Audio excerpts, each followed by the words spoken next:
ஆளுநர் வித்யாசாகர் ராவை கவர்னர் மாளிகையில் தற்போது எடப்பாடி கே பழனிசாமி சந்தித்து ஆட்சி அமைப்பதற்கான அந்த அதிகாரத்தை கோரியிருக்கிறார். இது தொடர்பான கூடுதல் விவரங்களை அளிப்பதற்காக நம்முடைய செய்தியாளர் சஞ்சீவி தற்போது தொலைபேசியில் இணைந்திருக்கிறார். சஞ்சீவி, சரியாக எத்தனை மணிக்கு இந்த சந்திப்பு தொடங்கி இருக்கிறது? யார் யாரெல்லாம் தற்போது ஆளுநர் வித்யாசாகர் ராவை சந்தித்துக் கொண்டிருக்கிறார்கள்? சொல்லுங்கள் சஞ்சீவி. சந்திப்பு முடிக்க அனைவரும் தற்போது வெளியே சென்றிருக்கிறார். சரியாக 5:10 மணிக்கு உள்ளே சென்று தற்போது சரியாக 5:40 மணிக்கு தற்போது கிட்டத்தட்ட அரை மணி நேரம் இந்த சந்திப்பு நடைபெற்றது.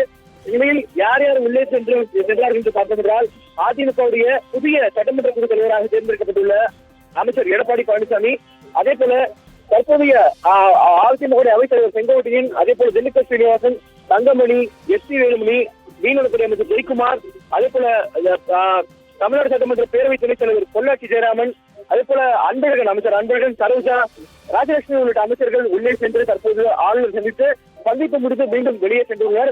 இதனை சந்திப்பை பொறுத்தவரை பார்த்துவிட்டால், ஏற்கனவே பிற்பகல் அளித்த பேட்டியின் அடிப்படையில் இதனை தமிழக சட்டமன்ற குழு தலைவராக தேர்ந்தெடுக்கப்பட்ட அவர் சட்டமன்ற குழு தலைவராக தேர்ந்தெடுக்கப்பட்டு விட்டாச்சு.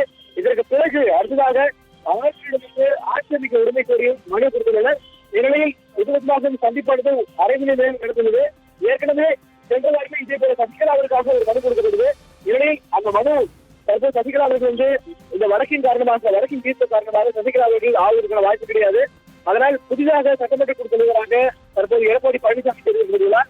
இந்நிலையில் 12 அமைச்சர்கள், அதாவது 120 சட்டமன்ற உறுப்பினர்கள் ஆதரவு தமக்கு உள்ளதாகும். அதனால் ஆட்சி அமைக்க அழைக்க வேண்டும் என்ற உறுதியை கேட்டு தற்போது இந்த சந்திப்பு நடைபெற்றுள்ளது. மனோஜ், சஞ்சீவி, நீங்கள் குறிப்பிட்டிருந்தீர்கள் எத்தனை சட்டமன்ற உறுப்பினர்களுடைய ஆதரவு தனக்கு இருக்கிறது என்று அவர் குறிப்பிட்டிருந்தார். அதை மீண்டும் ஒருமுறை கூட சொல்லலாம் சஞ்சீவி.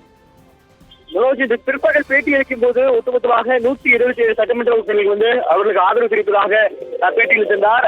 இந்நிலையில் தற்போது உள்ளே கொடுத்த மனுவில் எந்த சரியாக என்னவென்று தெரியவில்லை. ஆனால் வெளியே பேட்டி அளிப்பார்கள் என்று எதிர்பார்க்கப்படுது. இந்த சூழலில் பேட்டியும் அளிக்கவில்லை, பேட்டி அளிக்காமல் சென்று விட்டனர். இந்நிலையில் அதிமுக சார்பாக அதிகாரப்பூர்வமாக ஒரு அறிக்கை வெளியாகும் என்று எதிர்பார்க்கப்படுகிறது. இந்நிலையில் அப்படி கவர்னர் ஒப்புக்கொள்ளும் பட்சத்தில் கவர்னர் மாளிகையில் இன்று இரவோ அல்லது நாளை காலையோ அதிகாரப்பூர்வமான அறிக்கை வெளியாகும் என்று எதிர்பார்க்கப்படுகிறது. இந்நிலையில் கவர்னர்கள் சென்று இதுபோன்ற கோரிக்கைகள் வைக்கப்பட்டார்கள் என்று வெளியே செய்தியாளர் சந்திக்கவில்லை.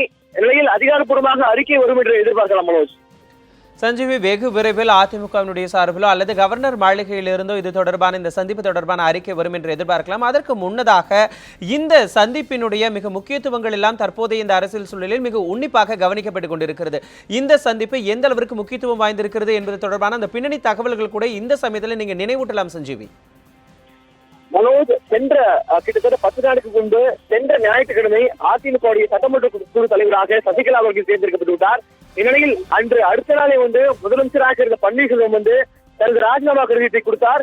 இந்நிலையில் அடுத்த நாளே கவர்னர் அந்த ராஜினாமா கடிதத்தை ஒப்புக்கொண்டார். இந்நிலையில் கவர்னர் ஒப்புக்கொண்ட பின் அடுத்தபடியாக முதலமைச்சர் அதே போல அமைச்சர்கள் தேர்ந்தெடுக்கப்படும் வரையில் நீங்களே முதலமைச்சர் பொறுப்பை பார்த்துக் கொள்ளுங்கள் என்று கூறியுள்ளார்.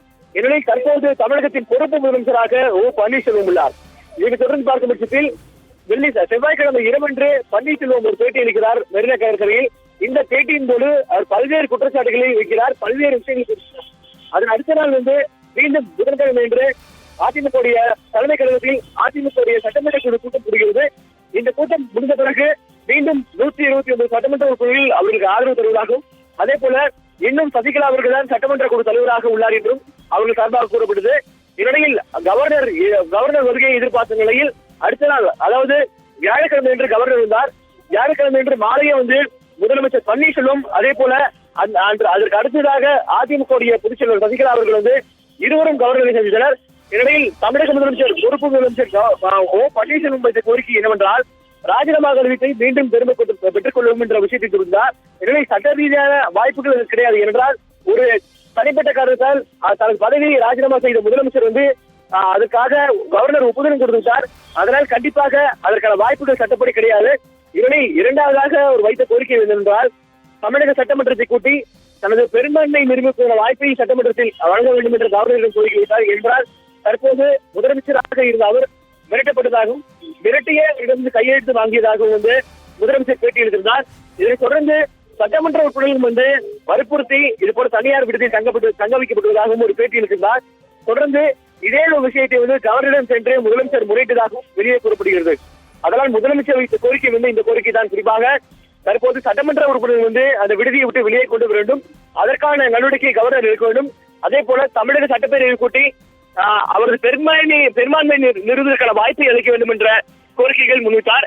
இந்நிலையில் அன்று மாலை சந்தித்த அதிமுக சசிகலா வந்து கிட்டத்தட்ட 123 சட்டமன்ற உறுப்பினர்கள் வந்து அவருக்கு ஆதரவு தருவதாகவும் அதனால் வந்து உடனே கவர்னர் ஆட்சி அமைக்க அளித்திட வேண்டும் என்ற கோரிக்கை வந்து சசிகலா அவர்கள் முன்வைத்தார். இதை தொடர்ந்து கடந்த 4 நாட்களாக தமிழகத்தை பொறுத்தவரை அடுத்ததாக கவர்னர் இது போன்ற முடிவெடுக்க உள்ளார், என்ன கூற உள்ளார் என்று கூறப்படும் நிலையில் இன்று காலை பெங்களூர் வரக்கூடிய தீர்ப்பு வந்தது. இந்த தீர்ப்பில் வந்து சசிகலா அவர்களுக்கு 4 ஆண்டு சிறை தண்டனை என்று ஏற்கனவே இருந்த தீர்ப்பு வந்து தற்போது நிச்சயமாகியுள்ளது. இதன் அடிப்படையில் வந்து மீண்டும் அதிமுக சட்டமன்ற குழு கூட்டம் இன்று பிற்பகல் அந்த விடுதியில், அதாவது கூவத்தூரில் இருக்கக்கூடிய அந்த ஹோட்டலில் நடைபெற்றது. இந்த பின்னணியில் வந்து அதிமுக புதிய சட்டமன்ற குழு தலைவராக அமைச்சர் எடப்பாடி, தற்போது பிடபிள்யூடி மற்றும் நெடுஞ்சாலைத்துறை அமைச்சராக இருக்கக்கூடிய எடப்பாடி பழனிசாமி வந்து அதிமுக புதிய சட்டமன்ற குழு தலைவராக தேர்ந்தெடுக்கப்பட்டார். இந்நிலையில் கவர்னரை பொறுத்தவரை பார்த்தோம்னால் தற்போது இந்த சந்திப்பு நடைபெற்றுள்ளது. இந்நிலையில் அதிகாரப்பூர்வமாக கான்ஸ்டிடியூஷன் வைத்திருந்து ஒரு புதிய சட்டமன்ற குழு தலைவர், அதாவது ஒரு மெஜாரிட்டியாக இருக்கக்கூடிய கட்சி வந்து ஒரு புதிய சட்டமன்ற குழு தலைவர் தேர்ந்தெடுக்கப்பட்ட பிறகு கவர்னர் கண்டிப்பாக அவர்கள் அழைத்து ஆட்சி அமைக்க வேண்டும். ஆனால் இந்த விஷயத்தை பொறுத்தவரை இந்த கேஸில் வந்து அது முதலமைச்சராக இருந்த பன்னீர்செல்வம் வந்து ஒரு குற்றச்சாட்டை வைத்துள்ளார், ஒரு கோரிக்கை வைத்துள்ளார். குறிப்பாக அவர் வந்து மிரட்டி கையெழுத்து வாங்கப்பட்டார். அதே போல உள்ளே இருக்கக்கூடிய சட்டமன்ற உறுப்பினர் வந்து மிரட்டி தற்போது உள்ளே வற்புறுத்திதான் அந்த விடுதலை வைக்கப்பட்டதாக ஒரு குற்றச்சாட்டை வைத்துள்ளார். இந்த நிலையில் பார்க்கும்போது கவர்னர் இது போன்ற முடிவு எடுக்க போகிறார் என்ற அடுத்தபட்சமான கேள்வியாக உள்ளது. மனோஜ், கண்டிப்பாக சஞ்சீவி, இன்னும் சற்று நேரத்தில் அதாவது எடப்பாடி பழனிசாமி தற்போது கவர்னர் வித்யாசாகராவை சந்தித்த பிறகு அந்த சந்திப்பில் என்னென்னலாம் நடந்தது என்பது தொடர்பான அந்த பின்னணி தகவல்கள் எல்லாம் கொடுத்தீங்க. தற்போதைக்கு இந்த கவர்னருடனான அந்த சந்திப்பு நிறைவடைந்த பிறகு எடப்பாடி கே பழனிசாமி மற்றும் அவருடன் வந்த அந்த 12 அமைச்சர்களும் தற்போது கூவத்தூருக்கு திரும்பி செல்கிறார்களா அல்லது அதிமுகவினுடைய தலைமையகத்துக்கு செல்கிறார்களா, அவர் எங்கு செல்கிறார்கள் என்பது தொடர்பான அந்த பயண திட்டம் தொடர்பான ஏதாவது தகவல்கள் கசிந்து இருக்கிறதா சஞ்சீவி? மனோஜ், அவர்கள் புறப்பட்டு வந்தது கூவத்தூர் இருந்தால் அதனால் மீண்டும் இந்த சந்திப்பை முடித்துவிட்டு கூவத்தூர் தான் செல்வார்கள் என்று எதிர்பார்க்கப்படுகிறது. ஏனென்றால் அதிமுக பொதுச் செயலாளர் சசிகலா அவர்கள் அங்குதான் உள்ளார்கள்.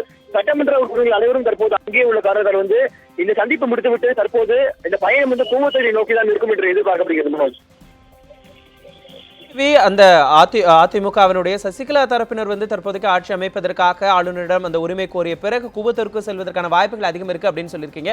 ஒருவேளை ஆளுநர் வந்து இவர்களை ஆட்சி அமைப்பதற்கு அழைத்தார்களே ஆனால் எம்எல்ஏக்களுடைய பெரும்பான்மை நீங்கள் நிரூபிப்பீங்கள் அப்படின்னு சொன்னாங்களே ஆனால் அவர்கள் அதிமுகவினுடைய தரப்பில் எப்படி அதை நிரூபிக்க இருக்கிறார்கள், என்னென்ன விதமான நடவடிக்கைகள் முன்னெடுக்க இருக்கிறார்கள்? ஆட்சி அமைப்பதாக இருந்தால் திரும்ப அவர்கள் மீண்டும் வர வேண்டும், அதற்காக ஏதாவது திட்டங்கள் வைத்திருக்கிறார்களா? ஆளுநருடைய அந்த பதிலை எதிர்பார்த்து காத்து கொண்டிருக்கக்கூடிய எடப்பாடி கே பழனிசாமி அவர்களுடைய அந்த தரப்பு என்ன விதமான ஒரு திட்டத்தில் இருக்கிறாங்க? அது தொடர்பான ஏதாவது தகவல்களை அதிமுகவினுடைய அந்த உயர்மட்ட குழுவிலிருந்து ஏதாவது கசிந்து இருக்கிறதா சஞ்சீவி? சாதாரணமாகவே ஒரு கட்சியுடைய சட்டமன்ற குழு கூட்டம், அதாவது மெஜாரிட்டியாக இருக்கக்கூடிய ஒரு சட்டமன்ற குழு கூட்டம் நடத்தப்பட்ட பிறகு அந்த கட்சியுடைய முதலமைச்சர், குறிப்பாக மெஜாரிட்டி கூடிய காரணத்தால் வந்து சட்டமன்ற குழு தலைவர் வந்து சிஎம் முதலமைச்சராக மாறுவார். இந்த நிலையில் சட்டமன்றத்தில் தான் இந்த விஷயம் நிறைவேறும் அதிகாரப்பூர்வமாக. அதற்கு முன்னதாகவே வந்து கட்சிக்குள் ஒரு கூட்டம் நடத்தி சட்டமன்ற குழு தலைவர் தேர்ந்தெடுக்கலாம். இந்நிலையில் சட்டமன்ற குழு தலைவர் தேர்ந்தெடுக்கப்பட்ட பிறகு வந்து கவர்னரை சந்தித்து ஆட்சி அமைக்க வந்து உரிமை கோரலாம். இப்போது இருக்கக்கூடிய சூழல் அடிப்படையில் பார்க்கும்போது ஏற்கனவே இந்த விஷயங்கள் நடத்தப்பட்டுள்ளது. குறிப்பாக பெரும்பான்மையான சட்டமன்ற உறுப்பினருடைய கையெழுத்து பெற்று அந்த கோப்புகள் கொண்டு வரப்பட்டு தற்போது கவர்னரிடம் கொடுக்கப்பட்டுள்ளது. இந்நிலையில் அடுத்ததாக மற்றொரு பக்கத்திலிருந்து குற்றச்சாட்டு வருகிறது. குறிப்பாக முதலமைச்சர் பன்னீர்செல்வம் வந்து ஒரு குற்றச்சாட்டு வைக்கிறார். அவரும் வந்து ஒரு கோரிக்கை வைக்கிறார். அவர் வந்து சாதாரண ஒரு சட்டமன்ற உறுப்பினராக இருந்தவர் கிடையாது, ஒரு முதலமைச்சராக இருந்தவர். அதனால் வந்து சட்டமன்றத்தை கூட்டி தனது பெரும்பான்மையை நிறுவுவதற்கான வாய்ப்புகள் கிடைக்க வேண்டும், அதை கவர்னர் வழங்க வேண்டும் என்ற கோரிக்கை வைக்கிறார். அது மட்டும் இல்லாமல் ஒட்டுமொத்தமாக நடந்த விஷயங்கள் அனைத்தும் வந்து மிரட்டப்பட்டது நடந்ததாகவும் அதே போல வற்புறுத்தி நடைபெற்றதாகவும் என்ற ஒரு குற்றச்சாட்டு வைக்கிறார். அதனால் கண்டிப்பாக கவர்னர் இந்த விஷயத்தை யோசிப்பார் என்றும் எதிர்பார்க்கப்படுகிறது. இந்நிலையில் தற்போது கவர்னர் இருக்கக்கூடிய முடிவு எது போல ஒரு முடிவாக இருக்க, குறிப்பாக நான் குறிப்பிட்டது போல இப்போது வந்து கவர்னர் வந்து இவருக்கு ஆட்சி அமைக்க கூப்பிடலாம், அழைப்பதற்காகவும் வாய்ப்பு உள்ளது, சட்ட ரீதியாகவும் அதற்கான வாய்ப்புகள் உள்ளது. ஏனென்றால் பெரும்பான்மையான சட்டமன்ற உறுப்பினர்கள் தற்போது எடப்பாடி பழனிசாமி வந்து முதலமைச்சராக வந்து விருப்பம் தெரிவித்துள்ளார். அந்த கோப்பையிலும் கையெழுத்திட்டு அந்த கோப்பையும் வந்து தற்போது அளித்துள்ளார். இந்த கோப்பையை வந்து எடப்பாடி பழனிசாமி தற்போது கவர்னரிடம் கொடுத்து ஆட்சி அமைக்க உரிமை கோரியுள்ளார். அதனால் வந்து எதிர்ப்பக்கத்திலிருந்து குற்றச்சாட்டு வைக்கப்படுது. இந்நிலையில் தற்போது கூட சற்று நேரத்துக்கு முன்பாக முதலமைச்சர் ஓ பன்னீர்செல்வம் கவர்னரிடம் தொலைபேசி மூலமாக பேசப்பட்டதாக கூறப்படுகிறது. தொலைபேசியில் பேசும்போது கூட சட்டமன்றத்தை கூட்டி தனது அறுதி பெரும்பான்மையை நிரூபிப்பதற்கான வாய்ப்பை அளிக்க வேண்டும், சட்டமன்றத்தில் தனது மெஜாரிட்டியை நிரூபிப்பதற்கான வாய்ப்பை அளிக்க வேண்டும் என்று முதலமைச்சர் தொலைபேசி மூலமாக கேட்டதாகவும் கூறப்படுகிறது. அதனால் நம்பிக்கை தீர்மானம் கொண்டு வர வேண்டும் என்ற விஷயத்தை கூறப்பட்டது. அதனால் சட்டமன்றத்தை கூட்டுவதற்கான வாய்ப்புகள் இந்த விஷயத்தில் அதிகமாக உள்ளது. அப்படி இல்லை என்றால் எம்எல்ஏஸ் மார்ச், எம்எல்ஏஸ் பெரேட் என்று சொல்லக்கூடிய அளவிற்கு சட்டமன்ற உறுப்பினர், அதாவது எடப்பாடி பழனிசாமி உங்களுக்கு யாரெல்லாம் எந்தெந்த சட்டமன்ற உறுப்பினர்கள் எல்லாம் ஆதரவு தருகிறார்களோ அவர்களை அனைவரும் ராஜ்பவனுக்கு அழைத்து வாருங்கள், அதாவது நேரடியாக அழைத்து வாருங்கள் என்ற விஷயத்தை தெரிவிக்கிற வாய்ப்பு உள்ளது. அப்படி இல்லை இரண்டாவதாக சட்டமன்றத்தை கூட்டி உள்ளே வாக்கெடுப்பு நடந்து அடுத்ததாக முதலமைச்சர் தேர்ந்தெடுக்கப்படலாம். மனோஜ், சஞ்சீவி, ஆளுநருடைய தரப்புல என்னென்ன வாய்ப்புகள் இருக்கிறது, அது தொடர்பான நிகழ் தகவல்களை எல்லாம் நீங்க பட்டியலிட்டிருக்கீங்க. ஒருவேளை அதிமுகவினுடைய சசிகலாவினுடைய தரப்பில் வந்திருக்கக்கூடிய எடப்பாடி கே பழனிசாமியை ஆட்சி அமைக்க கோரலாம், அது ஒன்று. இன்னொரு வாய்ப்பு என்னவென்றால் பெரும்பான்மையை நிரூபிப்பதற்காக புதிய சிறப்பு சட்டமன்றத்தை அவர்கள் கூட்டலாம். இந்த வாய்ப்புகள் எல்லாம் இருக்கிறது. ஆக இந்த வாய்ப்புகள் எல்லாம் எப்பொழுது, ஒருவேளை இதில் ஏதாவது ஒன்றை ஆளுநர் அறிவித்தார்களே ஆனால் எப்பொழுது இதெல்லாம் நடைபெறுவதற்கான வாய்ப்புகள் இருக்கிறது? ஒருவேளை எடப்பாடி கே பழனிசாமி ஆட்சி அமைப்பதற்காக அழைத்தால் அவர் எப்பொழுது அதற்கான அடுத்த கட்ட நடவடிக்கையில் ஈடுபடுவார்? ஆட்சி அமைப்பதற்காக தன்னுடைய அமைச்சரவை எல்லாம் அவர் தேர்ந்தெடுக்க வேண்டும். அவர் எப்படி அதனை செய்வார்? இன்னொரு பக்கம் பெரும்பான்மை நிரூபிப்பிற்காக சிறப்பு சட்டமன்றத்தை கூட்ட வேண்டும் என்றால் அது எப்போது கூட்டப்படும்? இது தொடர்பான தகவல்கள் ஏதாவது யூகங்கள் ஏதாவது இருக்கிறதா? அதுபோன்ற தகவல்கள் தற்போது வரை ஏதும் வெளியாகவில்லை. குறிப்பாக கவர்னரை பொறுத்தவரை அவர் முடிவை எப்பொழுது வேண்டுமானாலும் எடுக்கலாம் என்றால் ஒட்டுமொத்தமாக அனைத்து உரிமைகளும் அவருக்கு உண்டு என்றால் சென்ற வாரமே அவர் மும்பையில் பேசியபோது, குறிப்பாக சென்னைக்கு வருவதற்கு முன்பாக அவர் மும்பையில் ஒரு பட்டமன்ற விழாவில் பேசும்போது கூட அவர் தெரிவித்தார், இந்நிலையில் தமிழகத்தில் நடந்து கொண்டிருக்கக்கூடிய அரசியல் நிகழ்வுகளை மொத்தமாக நான் அறிவேன், அதனால நானும் அரசியலில் இருந்தவன் தான், அதனால் சரியான பொறுமையாக இருந்து சரியான முடிவை எடுப்பேன் என்ற விஷயத்தை அவர் மும்பையில் பேசும்போது தெரிவித்தார். அதனால் இந்த விஷயத்தை பொறுத்தவரை பார்த்தென்றால் உடனடியாக நடவடிக்கை எடுப்பதற்கான வாய்ப்புகள் மிகவும் குறைவே. ஏனென்றால் இரண்டு பக்கத்திலிருந்தும் வெவ்வேறு கோரிக்கைகள் வந்துள்ளது. அதனால் ஏற்கனவே முதலமைச்சராக இருந்த ஒருவர் ஒரு குற்றச்சாட்டை வைத்துள்ளார், மற்றொரு ஒரு கோரிக்கையை வைத்துள்ளார். மற்றொரு பக்கம் சட்டமன்ற உறுப்பினர்கள் கிட்டத்தட்ட 5 நாட்களாக ஒரு விடுதலை அடைக்கப்பட்டதாக ஒரு குற்றச்சாட்டு எடுக்கிறது. இந்நிலையில் சில சட்டமன்ற உறுப்பினர்கள் வெளியே இது போல நாங்கள் மகிழ்ச்சியாக தான் உணவு என்று பேட்டியும் அளிக்கின்றனர். இது போல ஒரு குழப்பமான சூழ்நிலை மத்தியில் தான் தற்போது இருந்து கொண்டிருக்கிறது. இந்நிலையில் கவர்னர் தனது முடிவை எப்பொழுது வேண்டும் அறிவிக்கலாம். இந்நிலையில் நாளை கூட அறிவிப்பதற்கான வாய்ப்பு உள்ளது. நாளை மறுநாள் கூட இந்த விஷயத்தை அறிவிப்பதற்கான வாய்ப்பு உள்ளது. என்றால் தமிழகத்தில் தற்போது ஒரு நிலையில்லா ஒரு அரசியல் தன்மை தற்போது நிலை கொண்டிருக்கிறது. இதனால் மக்கள் மத்தியில் ஒரு குழப்பம் நீடித்துக் கொண்டிருக்கிறது. இந்நிலையில் கவர்னரை பொறுத்தவரை பார்த்தென்றால் வெகு விரைவில் இந்த விஷயத்தை அறிவிக்க வேண்டும். குறிப்பாக அவர்கள் முடிவை விரைவாக அறிவிக்க வேண்டும் என்று இரு தரப்பிலிருந்தும் கோரிக்கை வைக்கப்பட்டுள்ளது. இந்நிலையில் இந்த முடிவு என்பது எப்பொழுது வரும் என்பது கவர்னர் கையில் தான் உள்ளது. மனோஜ், நிச்சயமாக சஞ்சீவி, நீங்கள் குறிப்பிட்டதை போல தற்போது நிலவக்கூடிய இந்த அரசியல் சூழலுக்கு முற்றுப்புள்ளி வைக்கக்கூடிய அந்த பொறுப்பு, அந்த கடமை தற்போது ஆளுநரினுடைய கையில், ஆளுநருடைய பதிலில் தான் இருக்கிறது. அதை நாம் பொறுத்திருந்து பார்க்கலாம். தற்போது ஆளுநர் மாளிகையிலிருந்து தொலைபேசி வாயிலாக தற்போதைய சூழல் குறித்து கள நிலவரங்களை பதிவு செய்ததற்கு மிக்க நன்றி சஞ்சீவி.